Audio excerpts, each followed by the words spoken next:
Bonjour. Nazotuna. Matière nini basala. Basali lango ba autorité ya mboka na biso. Matière nini oyo basali la ba autorité ya mboka na biso. Je vous laisse suivre. Et à la fin vous allez m'expliquer. Au juste qu'est-ce qui se passe. On ne comprend pas. Puis nous avons besoin de bakeno na niveau ya goma qui ezali, niveau ya goma qui ezali.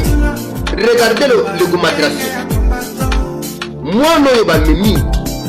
Maman na ya kufi aboyi mutu na se. Moi na sima mukongo. Aujourd'hui l'enfant reste orphelin. Si c'est des pères et des mères on ne sait pas. Eh, maman na kufi kuna nini? Innocente qu'elle est. À travers le gouvernement, Adani ministre. Et ces gens ici se l'ont jeté. Donc, il ne peut pas force commune, il ne peut pas force commune. Donc, quand même, des menaces de quoi qui. Et vous les enterrez en désordre. Vous les enterrez en désordre. Vous n'avez pas de cœur. Vous, je l'ai dit, vous n'avez pas de cœur, vous, les autorités de notre pays. Bon, dans le midi matin, venez nous dire le contraire pour nous dire encore que non, qui est dans la carte est du pays. Venez nous dire ici que qui est dans la carte du pays. Et puis, c'est numéro de non. Puis, c'est numéro de non. Qui est dans la du pays. Pour vous, qui est allé. On a vu qui est allé. Donc, on a vu qui est allé. Et dans les personnes qui vont dans la carte est, puis nous allons se faire. Si vous voulez que vous baloche na bino, vous allez vous les aller. Moi, tu ensemble que tu vas aller. Nous allons faire comme on a côté. Bon, autorité, parce que c'est la maquille, la maquille, la maquille. Bon, autorité compétente à Moka. Parce que c'est la maquille, la maquille. Vous êtes content, pour vous c'est la paix. Pour vous c'est la paix qui règne à la cité. Pour vous, vous êtes content, vous êtes très d'accord avec ce qui se passe. Merci. Suivez juste la vidéo, je vous remercie. Il faut que votre chef aussi ne prenne pas à Bakama qui est une boîte au rasé. Maman, tu m'as dit un bout de vous faire. Il faut un bon temps à partir comme ça.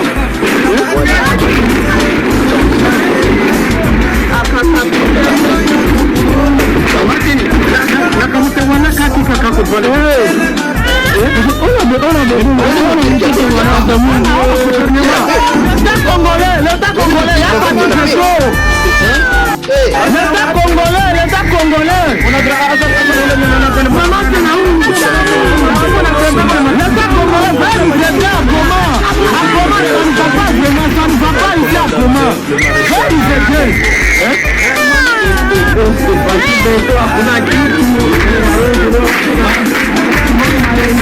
Au moins, dans la catégorie, tu me dis à tout le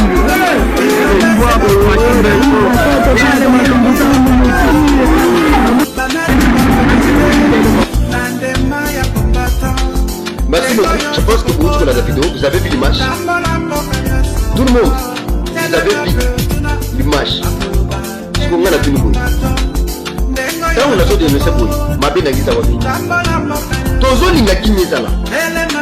Les autres sont comme Zambo à Salima Mamalam. Pas de linga, pas de sepela. Bino, na ya mabe bino bozo na woka bien.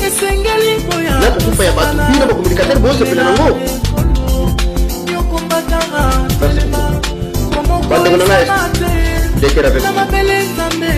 Voilà Moka, des défenseurs de Bakongolais, des cœurs avec vous. Micro du peuple, des cœurs avec vous. C'est que vous ne tombez pas aussi faire. Mais bon, bon, ça n'a fait. N'a pas la candidat, la 2028. Bino no surtout, na sur le monde la Bakongolais. Déjà les Camerounais na onuba. Parce que tu dis comment nous allons hypocrite qui ne nous connaît. Tu vois vous allez insensé qui ne nous connaît. On peut être juste d'un niveau niveau. Mais là ici moi j'ai besoin que qui a beaucoup de choses à me expliquer. Je n'arrive pas à comprendre. Pourquoi il y a une compatibilité entre lui et comment est-ce que les gens ne lui donnent pas du respect? Puis je te dis délégué c'est les chefs de l'État qui lui ont envoyé. Respect c'est la Gamakasse. Mais où il y a des gens de Cameroun en Oluba? Parce que tu vois comment nous sommes hypocrites qui ne nous connaissent. Tu vois comment nous sommes insensés qui ne nous connaissent. On peut être juste d'un niveau nini. Mais là ici moi j'ai besoin que je n'arrive pas à comprendre. Pourquoi il y a une compatibilité entre lui na bato ye moko azokamba bango. Comment est-ce que les gens ne lui donnent pas du respect? Biso te ba radio moko sembo ko suka délégué muto atindi muto na tango komaka. Ayoki que non c'est les chefs de l'État qui l'ont envoyé. Respect à la Kamakasi. Mais oya biso tozomona awa, respect zati. On dirait net que le président Félix ba dictater makambu. Ba yebisake likambu. Ye moko asala kana volonté na été. Je ne sais pas ce qu'il y a yebi asala président, toi yebi asala président. Qu'est-ce que j'aimerais dire ici? Nasala ki vidéo awa bande ko ba condamner nga yo se pesa information est-ce qu'on doit vérifier à l'hôpital. Bande analysons maintenant. Analysons. J'analyse. Mais na sima analyse na nga oyo. Na ko tshela bino vidéo. Bokola na suka. Donc bon kitete na ko senga te bosa la pena aligné. Na sima bokola na vidéo moko. Sikoyo bolanda maloba oyo le vieux honoré. Journaliste na biso papa honoré. Oyo yé pas l'analyse et vous allez comprendre. Écoutez. Bawazalendo bayaki na Kinshasa. Chef de l'État yambi bango. J'ai parlé avec un ya Bawazalendo, on est sama kamananga privé.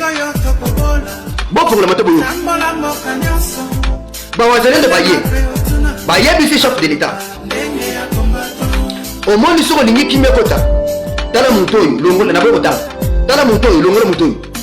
To lingi to trabena mutoyi te mutoyi za traite. Chef de l'État pesi bango accord. Atindi bango bon kende. Kotala gouverneur militaire. Oya zakuna kanor kibu. Tona gom. Tamba keyi gouverneur alobi boy. Merci beaucoup, mais oyo eza la compétence nangate.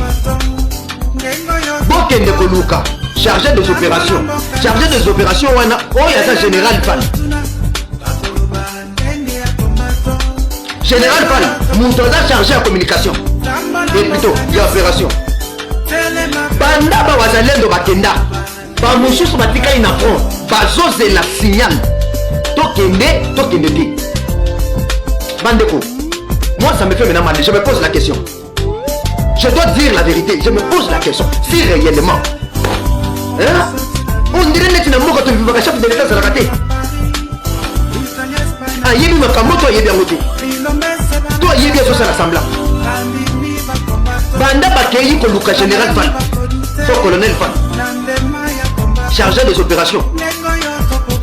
Papa wana ayamba ka Bawazalendo. Ayamba ka ne Bawazalendo. Bato bazalaki na front bako sutuka ke tangu ba M23 na mupanzi bisika bazali. Moma bafandi batali que non basi balerite biso po eza bango moko. Soki bayebi que banini Bawazalendo bazana front. Les mêmes personnes batinda ka batu na bango.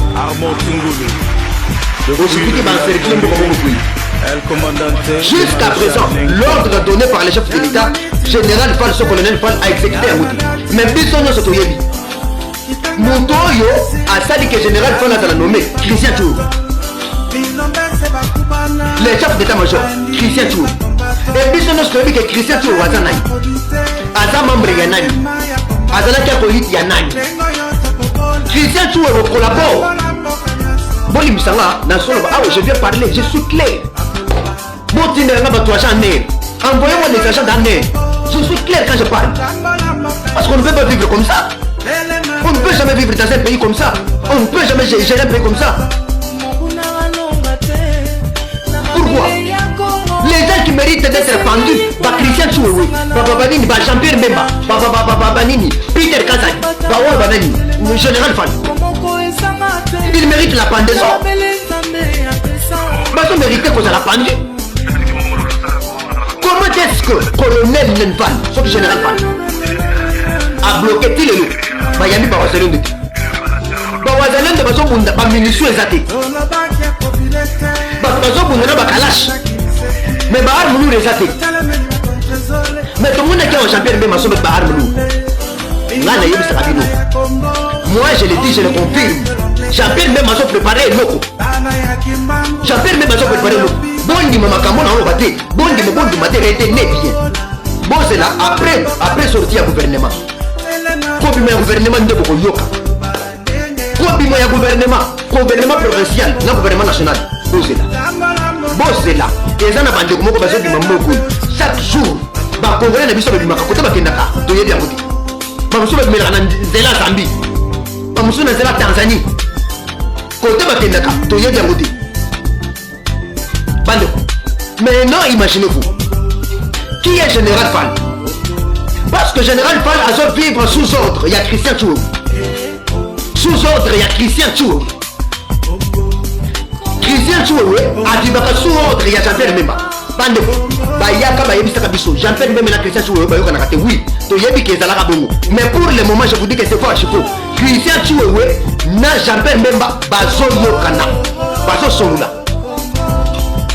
Parce que Christian Tchouou ne peut jamais poser l'acte si Jean-Pierre Mbemba ne connaît pas. Yende chef Nabango, ministre de la Défense.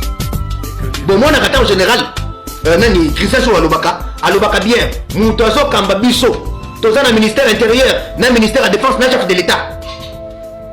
Comment est-ce que Moutazo Lagana Moutouté à quoi banda Kolobela Makambi Moutou? Voyez comment est-ce qu'on nous avait dit. Non, Christian Tchouou, oui, à Solarana Jean-Pierre Mbemba, Lokuta, na Yoko Bangwa, Lokuta Pena.